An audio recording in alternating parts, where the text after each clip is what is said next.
Okay, so I just did like a 20-minute recording with no sound, so I think I'm a little worn out, and I've already explained this concept a couple times today, so I don't have quite the patience for it, but it could end up being a more efficient version of the concept, so let's give it a shot. So, the evolutionary arc, the pattern that I see, is in the beginning, 3.5 million years or some odd years ago, the first form of life was a membrane. Yes, a prokaryotic cell, something similar to a bacteria, perhaps a protobacteria. Nothing more than a membrane. This continued to develop, reproducing itself by mitosis, I think. Is that cell separation? And it remained pretty much the same homogeneous organism living everywhere on Earth for a long time. Very slowly, perhaps some mutations came about through radiation or other environmental elements that affected the cell as it was reproducing. And then, according to Darwin's fitness theory advantage, those traits were passed on if they were appropriate for the further survival and propagation of the organism. And that probably led to several variations of these still organelle-less prokaryotic cells, just a membrane, perhaps with some flagella or some other little bits. Membranes maybe got more complex, but that's all they were, until the advent of a nucleus, which would possibly come about through attempting to consume another cell, and the cell finding the climate inside the host organism favorable, and some kind of symbiosis occurring, or it could have been an anomalous reproduction where the offspring remained within the adult, or vice versa. Anyway, those are the two possible ways that I can see it happening. But how it happened isn't as important as that it did happen, because I think that this is an important stage in the pattern of evolution, is going from this membrane that's more or less homogeneous all the way around, perhaps getting some specialization on its way. But then the next big event that happens is when we have a nucleus, and then we get the development of other organelles occurring through either the same process that led to the nucleus or other ones. You know, life is variable and complex. There can be many ways that things can happen. But it did happen, and it happened that way, because here we are. So organelles. So that's the second kind of stage in the single cellular organism phase. And then the next big thing to happen is the colony phase, wherein the cell that separates remains in proximity. And I don't know that they actually have to be physically linked together. They could just be close, you know. But they remain within proximity because there's some benefit to that. And initially, just like the membrane of the first cell, the colony organisms are all pretty much identical and all more or less do the same thing. It's just there's some advantage and benefit from remaining in the same location. Maybe it's just the getting is really good there, so there's no reason to leave, you know, that kind of thing. And then within this colony culture, eventually arises the same kind of specialization that we saw in the first phase when the nucleus developed. And so this is the same pattern repeating itself, and then it seems reasonable to think that the nucleus would be the first thing, but again, life is variable and interesting, and so it may not have been. It might have been something different. But so I'm imagining a leader is most likely the first thing to come forward, something that helps direct the colony as a single organism, a unified thing, and then you get specialization within that, and that is the organs developed, right? Okay, so multicellular creatures have organs, singular cell creatures have organelles. Okay, we see now the pattern that I'm referring to. So now we have these things running around with arms and legs and brains and hearts and lungs and tissues of various kinds, and they decide to start aggregating together for probably the same reasons the first colonies developed. It was favorable. It worked out well to just hang out with each other. There's advantage to it, and then we see the pattern again appear where specialization occurs, beginning probably with a leader, an alpha in the pack, or what have you, and then there can be little subgroups that form within the group, and now you have an organization right? Organelle, organ, organization. So that's the basic evolutionary arc that I see. Now, each of these is a plateau of dramatic change in how life exists on Earth.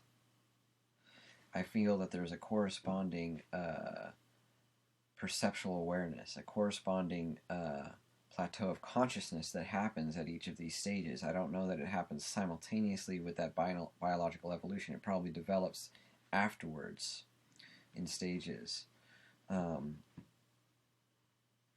And I'm sure it's a spectrum, and just as a light spectrum where you can look at a rainbow and you can see these broad bands of the 7 colors that we're all very familiar with. But if you look closely in between those bands, you will see that there's a short transition where the colors blend together, and you can't exactly say where red stops and orange begins. And I think the same is true with this kind of development, the biological development and the development of awareness as well. Also, the former plateau of life does not stop evolving.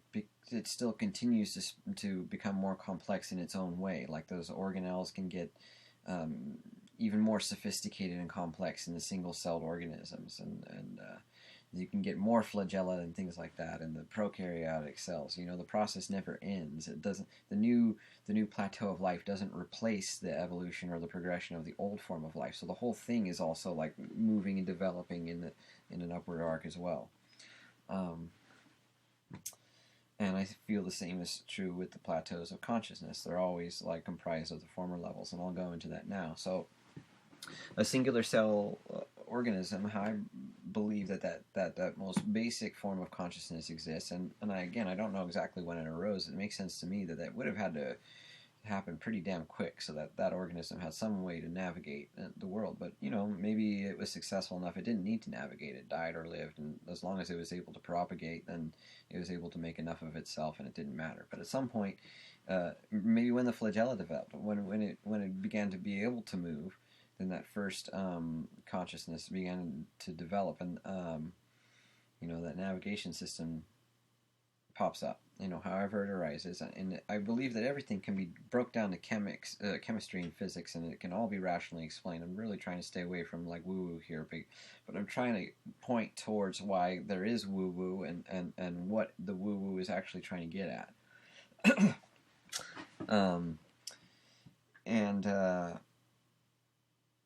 Right, so this navigational system, the first form of consciousness is just direct sensation. It's just if I poke you in the arm, it's not what you feel about how I poke you in your arm. It's not your thinking about what I might mean. It's not the experience of your past of all what you associate with being poked in the arm. Is simply merely the sensation of the poke, and that's it. So I feel like that's the first form of sensation, and what that is perception of pain and pleasure, or life and death, or decay and nourishment. And I feel that first cell, you know, it's always moving towards whatever supports its life, and it's retreating from whatever's chasing it, from whatever's causing pain, trying to eat it, like etc. So whatever tools it has to create that consciousness with, I feel like, and I do understand that one dimension is just a point. So I'm specifically referring to the consciousness itself as a point. Okay, it has no physical mass, but it exists. It is simply a point, and it perceives the world only in that way. Discomfort behind it, comfort in front of it. Doesn't understand what it is that's giving it comfort. Doesn't understand what it is that's causing it discomfort. Has no concept or awareness other than existence and non-existence, and it's always moving towards existence. It has to, or it would die if it didn't have that ability. You know, or it gives it a fitness advantage. It allows it to be more successful. Okay, so this quality gave it such an advantage. The ability to navigate to the nourishment that you need and retreat from danger was a huge benefit, and so this was passed on. Most base form of consciousness, sensation. So that's associated with the singular celled organism. So the multicellular organism is where we develop the second plateau of consciousness.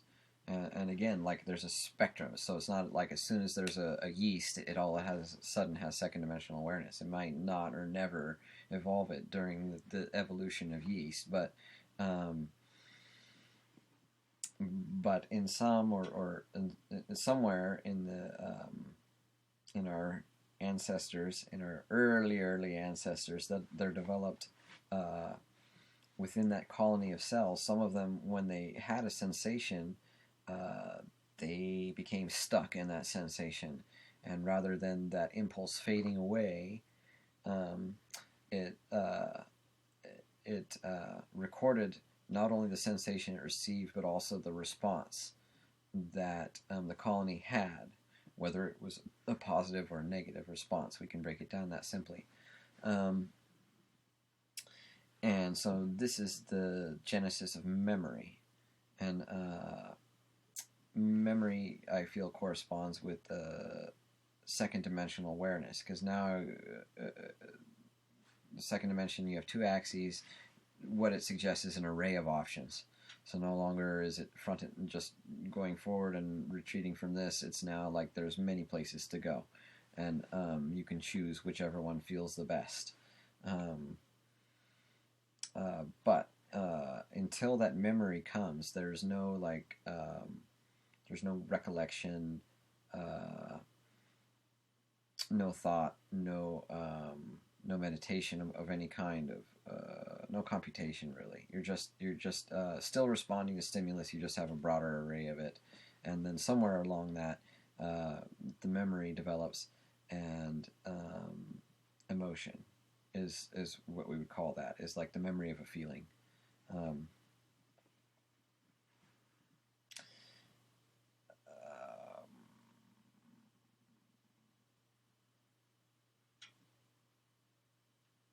Okay, so then we move into the third dimensional perception. So I feel like very simple creatures, like perhaps insects, have that second dimensional awareness, but I feel that actually that anything that has binocular vision is able to perceive the third dimension, because that's what we're about to move into, is third dimensional perception, and I believe that we exist in all dimensions simultaneously. Okay, so a one-dimensional organism, and I'm not saying it's only, it has no. I have an understanding of what dimensions are, and I think that we exist through it, and it's just our perception that's limited by how much of that we perceive.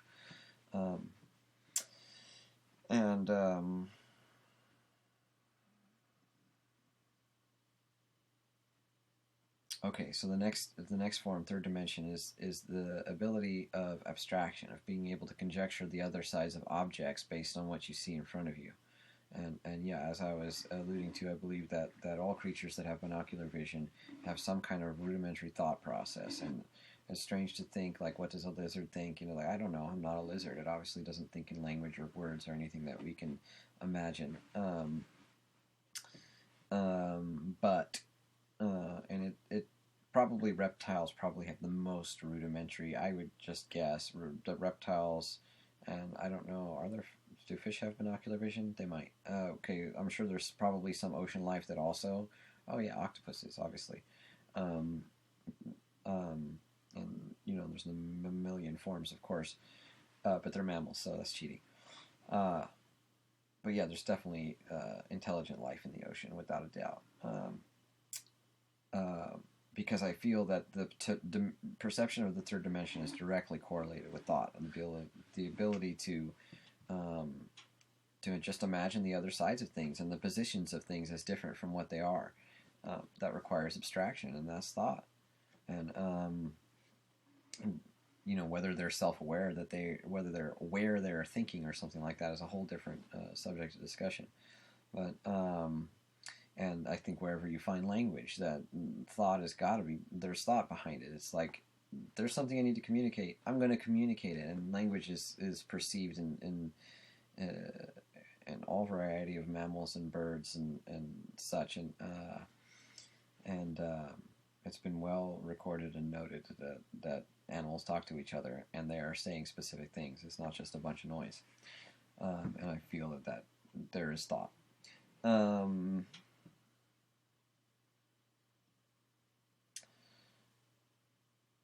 So on that spectrum of third dimensional perception, we are obviously very far along, and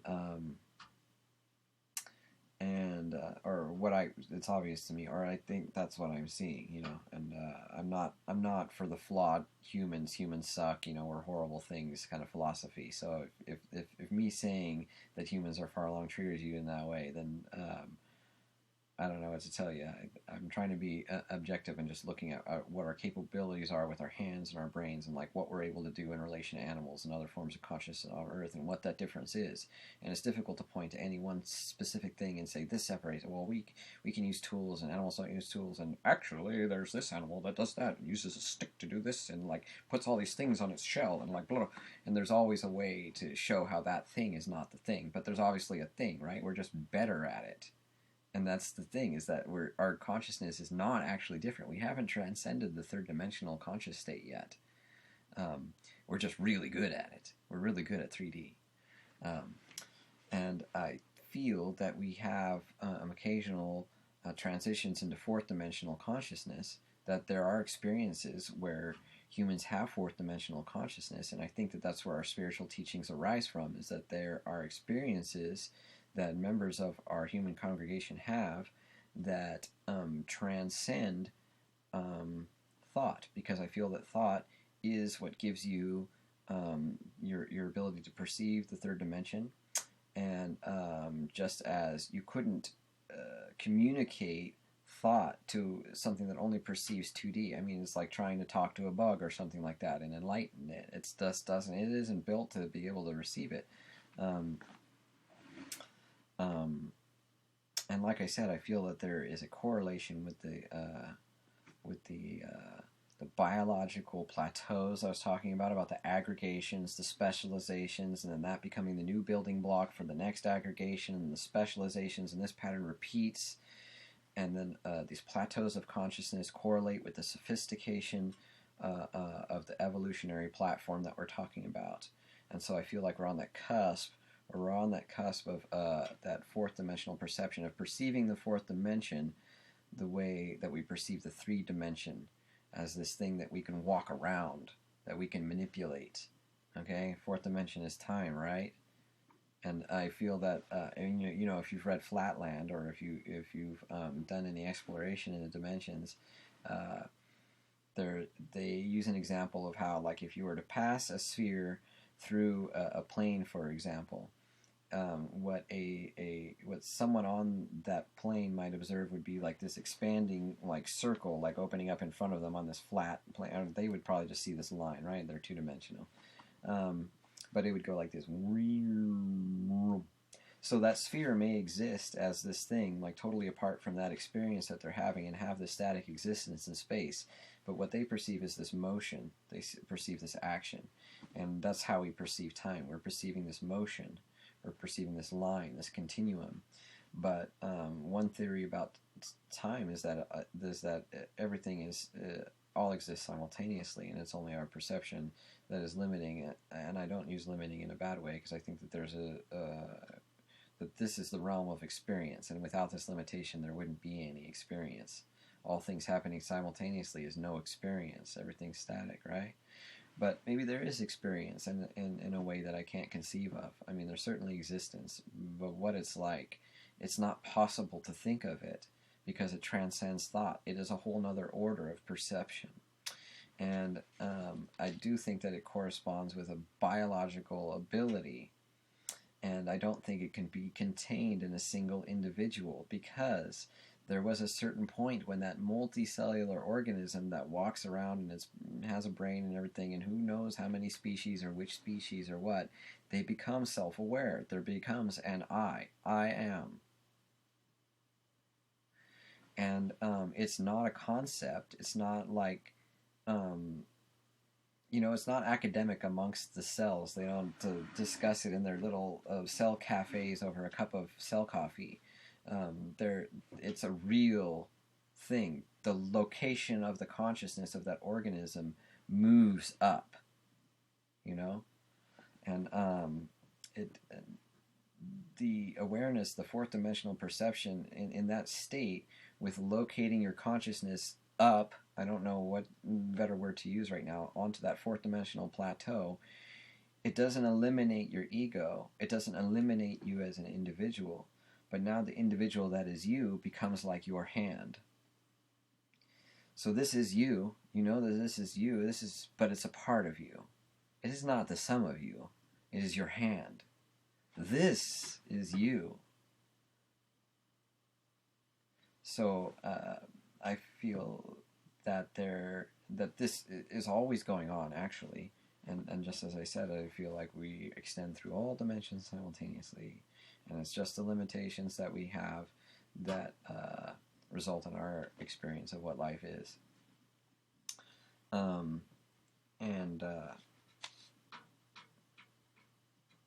We don't have to go into like ideas of like, well, how are we connected? Well, actually, we are going to go into these ideas, but like, how are we physically connected in the way that the cells in your body are connected to be one organism? Because here we are, it's like I can be over here and you can be on the other side of the globe. What do you mean we're one organism? Like, how does that metaphor of the body correlate at all? Because we seem so disparate and we can move around, and it seems like a lot different, doesn't it? But I don't think that it's necessary for everything to be bonded together like that. Like, it's because the colony organism doesn't have the same shape as the membrane organism. The colony organism has the shape of it still has like a nucleus or a trunk, but it's bifurcated. It's like a tree. It has like little spines that branch out in all directions. So we're more like that. And I think that there's different shapes, and maybe those shapes, maybe it goes membrane, branched organism, maybe there's just a few, maybe a set of, maybe it can be different, I don't know.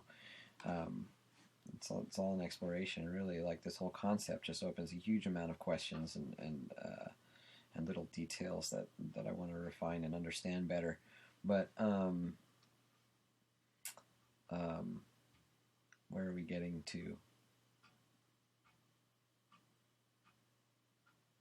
Right, this branched, this multicellular or multi-creature organism that is culture, right? So culture is the fourth dimensional organism, social organizations, and the consciousness can really only be contained when all of the members of a group collaborate to create the consciousness. And again, it's not like an academic thing. It's not like you could think about it hard enough and all of a sudden like you all become like one unified self-aware like entity. I'm not sure what the conditions are to create it. I have felt it. Like, I feel like I've experienced it, and like when you have an experience like that, you really hold on to it and scrutinize it, or you don't. And if you're a skeptic like myself, you wonder if you were a little bit crazy, or you really felt and understood everything that you felt, or whether you just had a little momentary psychosis. But I did have experiences like that, and then all of this explanation is my desire to craft a communication of that experience that other people can understand, because I feel like I was allowed a brief glimpse at an underlying truth that could be the solution that unifies us all. And so what I'm talking about is a synergistic cooperation between within social organization that is correlated directly with the same physiological process that directs the body and sustains all life. And that's great to say, but again, this isn't a concept. It's not a metaphor. It's not a diagram of how things are. It's how they actually are, and you can't like think this consciousness into being, because it's not thought. It is beyond thought. So what are the conditions that are required to create this consciousness? It's a great question, and I don't have the answer, and I'm really interested in it. And I feel like that the instances where I've experienced this state of being, the brief glimpses that I've been given, they've been with the Mystic Family Circus, several of them, and or maybe all of them. I don't know, but I don't know if I'm alone in my understanding of what was going on in those things, and I'm kind of afraid to ask because I already think that I'm maybe a little bit crazy, and then maybe there's like a little bit of mushroom in there or something like that, and but no, in my heart of hearts, I think it's real, and um,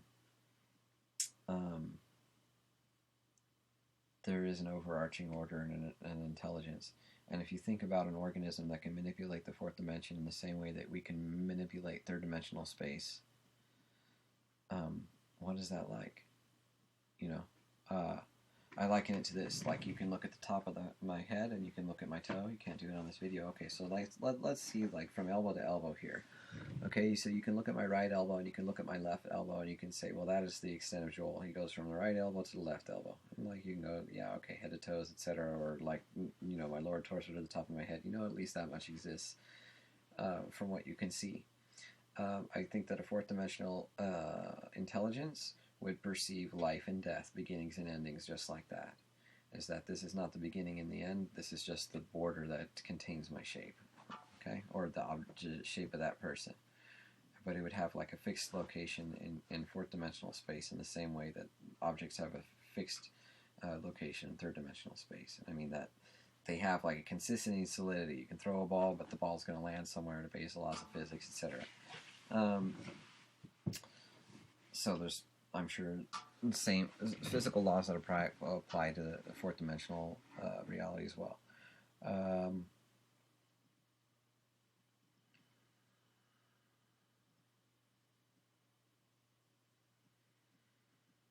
Okay, there's a scientist in Waking Life. Did I already say this? I don't know, but he talks about the telescoping paradigm of evolution and about how these transitionary plateaus, the ones that I'm speaking of, I don't know if he's referring them to those specifically, I'm not sure, but basically the compression of change over a period of time in a living system can be observed if you look at timelines, and you can see this in our technological innovation as well, that there is it's not just this steady incline of progress, but it loops up dramatically.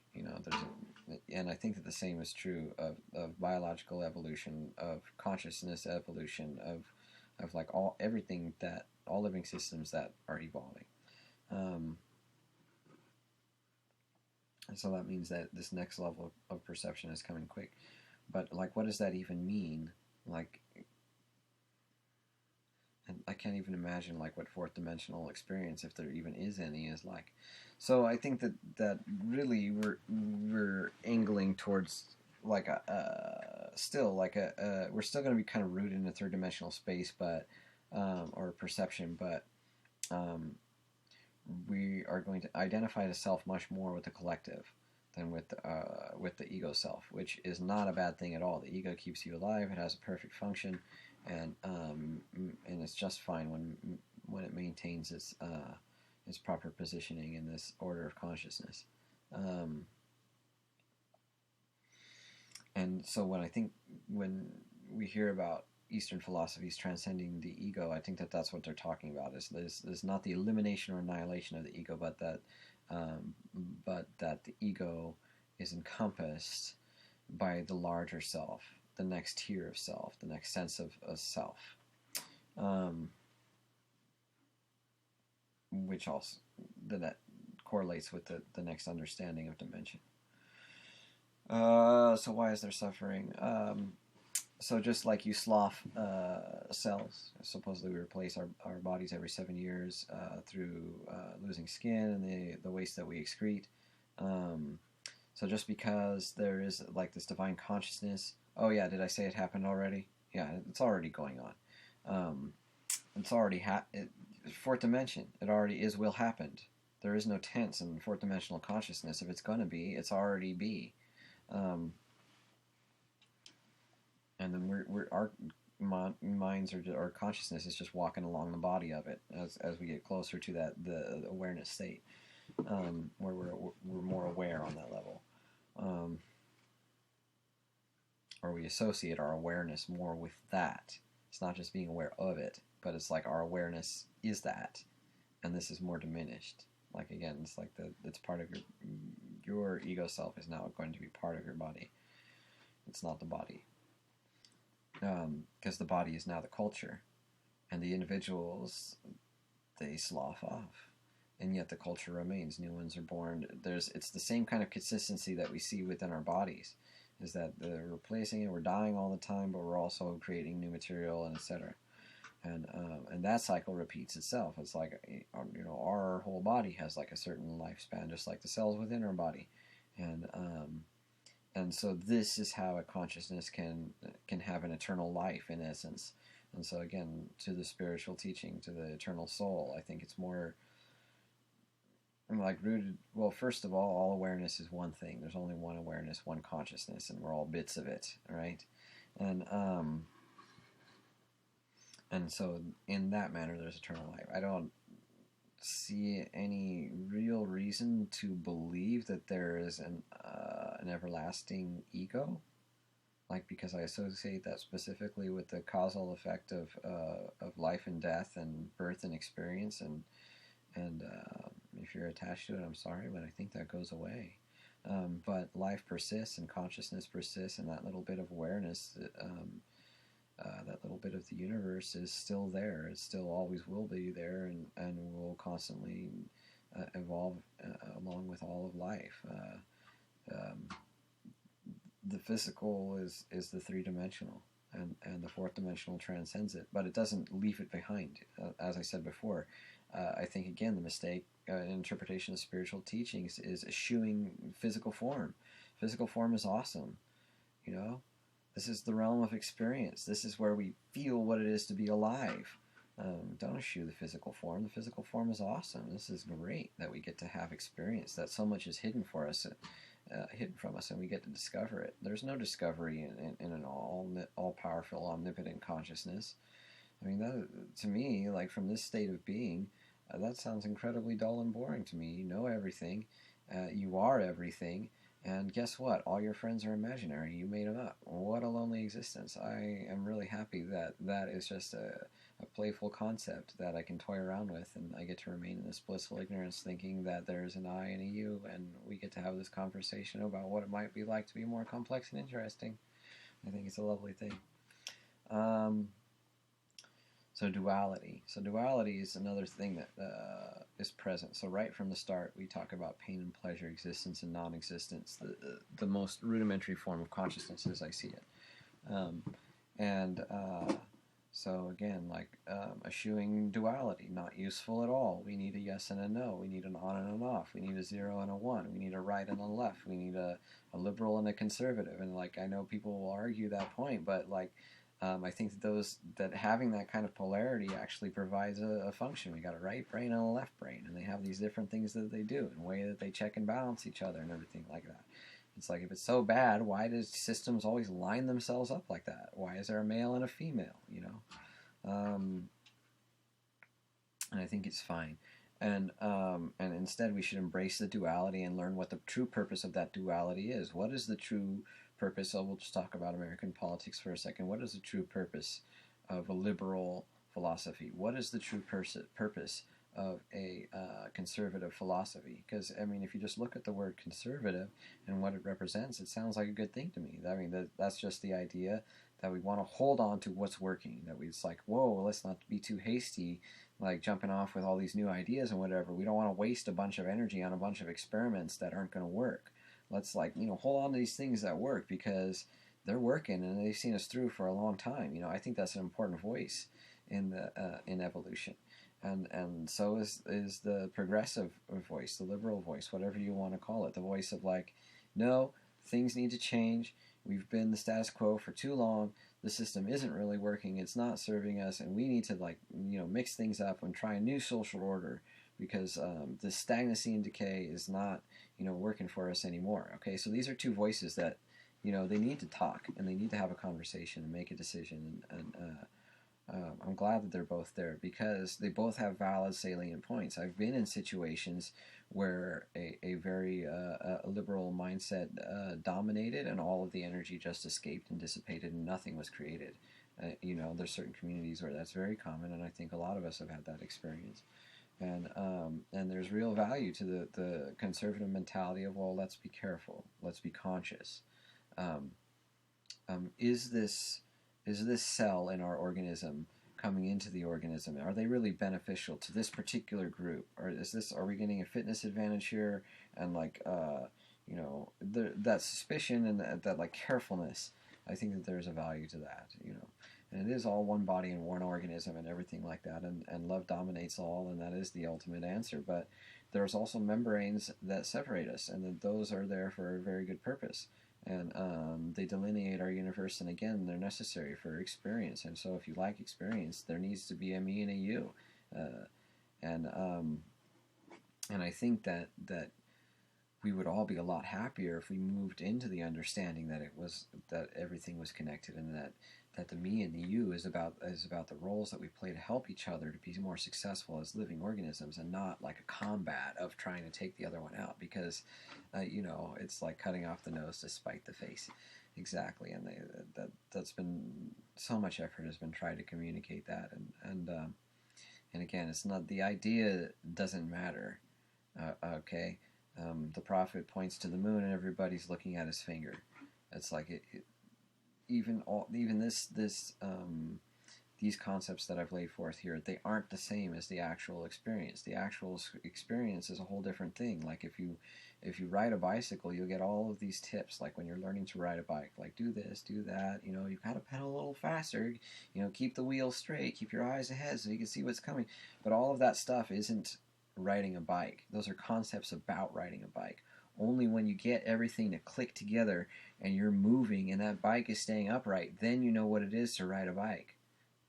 So it's the same with this, with enlightenment, transcendence, whatever you call it. This next form of consciousness is much more than an academic discussion. And so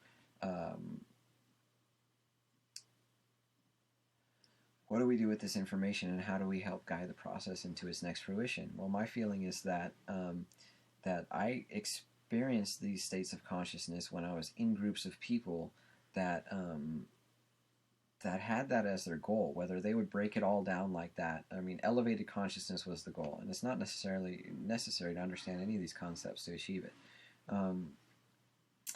And I feel that ritual is gathering together, even going to a concert, there's always a secret desire for that unified experience, that group connection. There's a secret desire, and it does come sometimes, and when it comes, it's the best party ever, it's the best performance ever, and it's so good. It's not about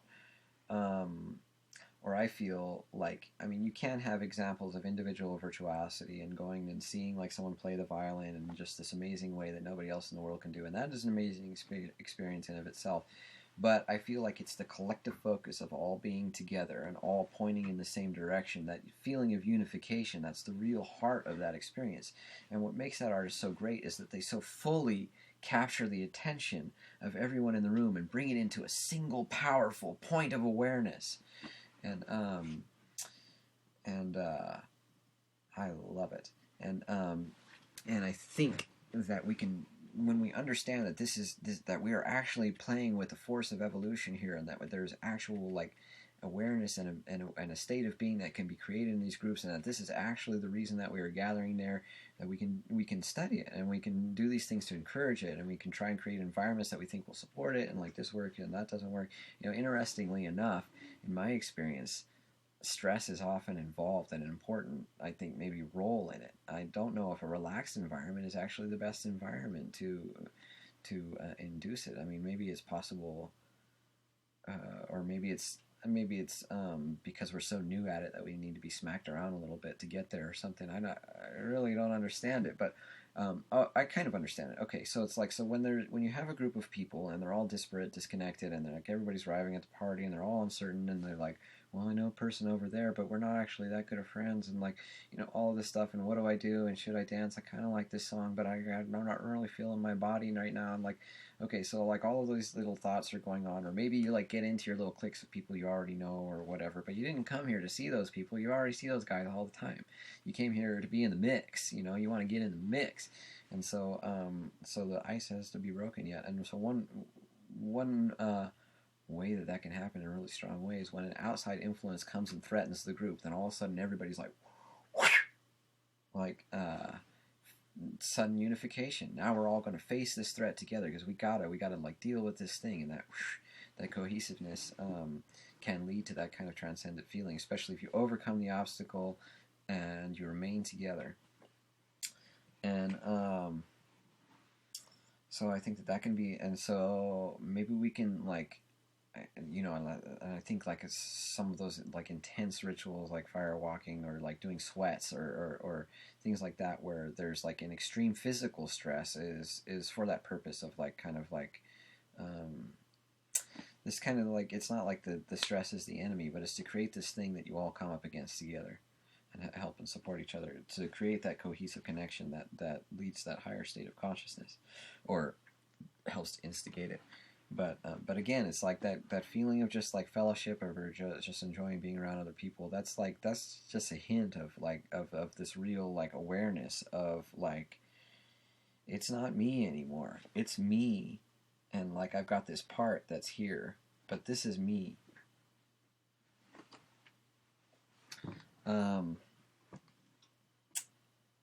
Okay, so chaos and order. So the other thing that I've observed in these moments when I've been in this state is that that it goes through waves of chaos and order. And a very simple example that I think many people can probably understand or at least relate to is in like music. When musicians are jamming, or if you're at even like a drum circle or anything like that,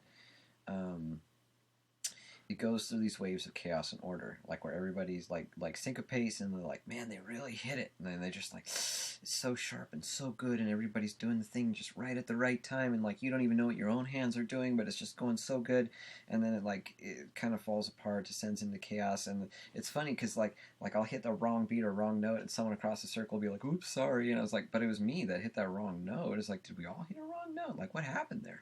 I was sure it was me, like. But interesting.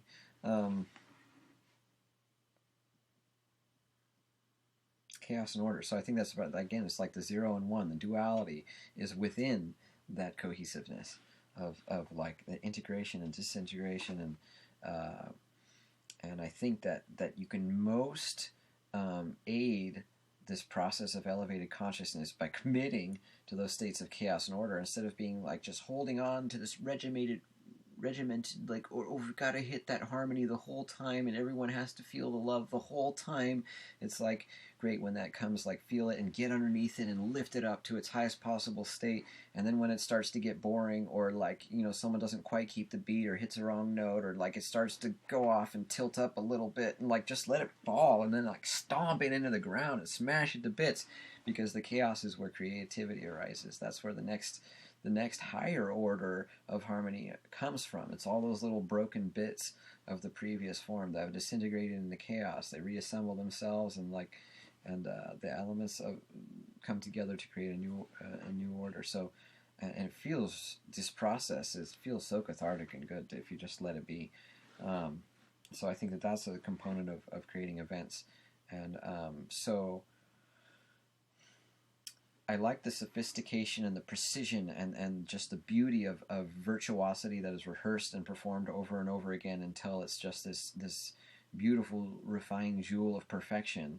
And I think that there's a real quality to that kind of collaborative effort. But I also think that there's a real beautiful quality that's lacking in it, and that is the spontaneous creativity of like that jam session or that drum circle, where who knows where it's going to go or what's going to happen, and maybe it's mostly a mess, but there's those shining moments that arise out of it that are just so inspired and raw and like original and like otherworldly, and I feel like if we could take those things and marry them together, that would maybe be a part of the component of bringing this. I'm talking about doing an event that conveys enlightenment and transcendence, not that actually gives the experience of it, not just a concept that people will take home and share with their friends, but actually gives the experience. And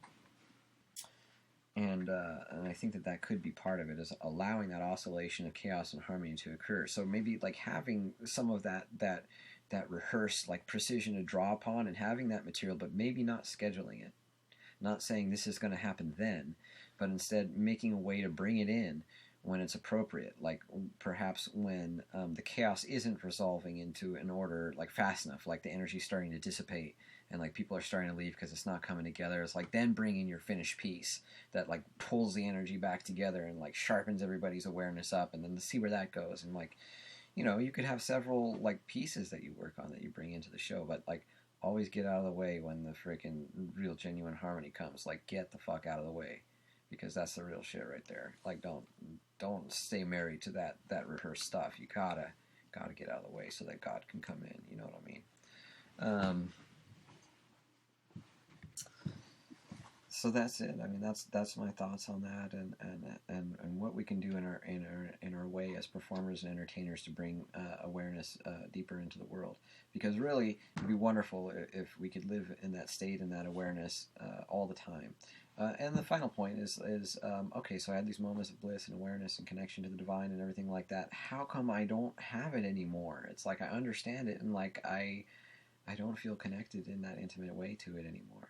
Well, part of it is because I've kind of gone into like an introverted state. I haven't been around people, and like I said, I think that you kind of need to be in a group of people. Maybe it's possible to be like this little like one floating like neuron out there in the universe and still feel connected. And maybe there's like some super powerful yogis that can do that, but I'm not so good at it myself. I guess I really enjoy this singular cellular state here, and I have a hard time like crawling out of it, I guess.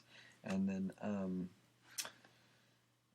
I think, as I said before, I think it's always going on some level or another, but that you're not always aware of it. Like in my failed video, I might have mentioned, or I've got an illustration. Okay, so there's a neuron in your brain, and it's for this example, we will say that consciousness resides in the brain and is a product of your neural activity, and you have a thought. So the neuron fires and it participates in the thought. But is the neuron aware of the whole thought?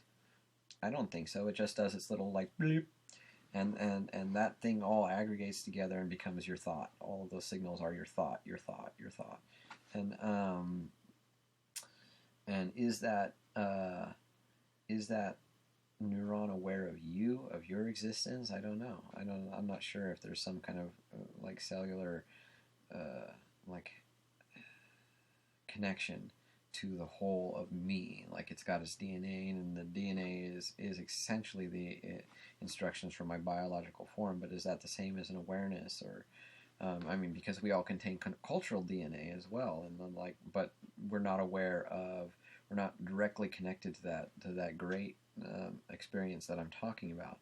And so is the neuron perhaps like only in that enlightened state when it is being called upon to fire and do its little spark? I don't know.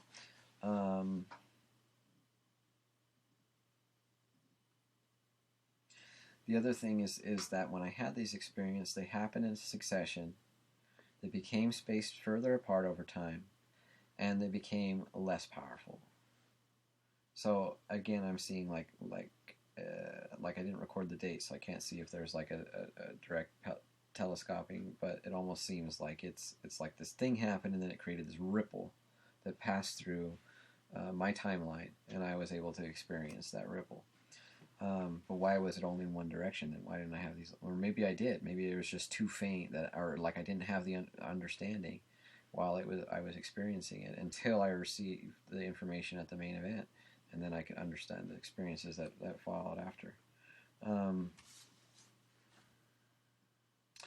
Okay, so chaos and order. So I want to take that back to, like, again, my personal experiences with what I think I observed. And again, like, I doubt my sanity and everything when I'm relating these things because they are pretty outlandish. I don't really see a lot of people talking about them. I search the internet for things like collective consciousness. I don't see people talking about these ideas specifically. I don't think the Gaia hypothesis is the same as mine. This is a whole different way of bringing all these concepts together. They are all probably derivative of other people, but I haven't seen anyone put them together in this package yet.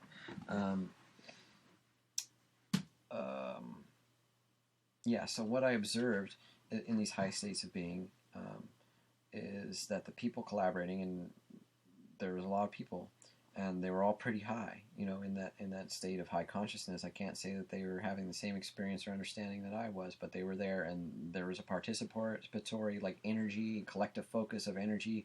The energy rose. I mean, you can feel it when the energy rises in a group of people. So that's kind of what I'm talking about. But like, I feel that can actually become self-aware. That rising energy is a consciousness, and it does become self-aware from time to time. Or maybe always is self-aware, but I'm only aware of it some of the time. Either thing could be true. Okay, so I saw people get lost in it and get connected to it and just be right there at the tip of it. And then as the chaos started to come, it would like slip away. And the look on their face was exactly like the look on someone's face when they walk into the room looking for something and they forgot what they were looking for. And I would see there was no memory. Most people could not contain it. And I don't know that anyone other than me contained it or that understood it. That like they didn't understand that there was this thing that was actually happening to them, that they were participating in, that it wasn't... Okay, so like most people perceived it the way that that two-dimensional consciousness way, where it was just an experience that was in front of them. And they were fully caught up in it, participatory and everything like that, but they didn't have the awareness of the overarching pattern. And so they weren't able to hold on to the experience of being in that ecstatic state. That's what I think I observed, just looking at the expressions on people's faces, like as I saw these waves of chaos and order move through the group, and this great deep connection, this like divine connection that would fall away as people dissolved into their egos. There was a pulse to it. And when it became really high, there was a rhythm to people's actions. So that's, I think, one way to identify it, perhaps, is that everything becomes really rhythmic. Even just like very mundane actions become in sync with the rhythm of the group. Is music always a component? I mean, I've heard that silent meditations can lead to ecstatic states. I've never been a meditator to the degree that I've had that experience, but I imagine that a lot of things are possible that I haven't conceived of, and as I said, that this are just thoughts, and there's probably a lot of other thoughts that are probably fun to ponder that all help point to this ecstatic state of unifying consciousness that I'm talking about, and that's it.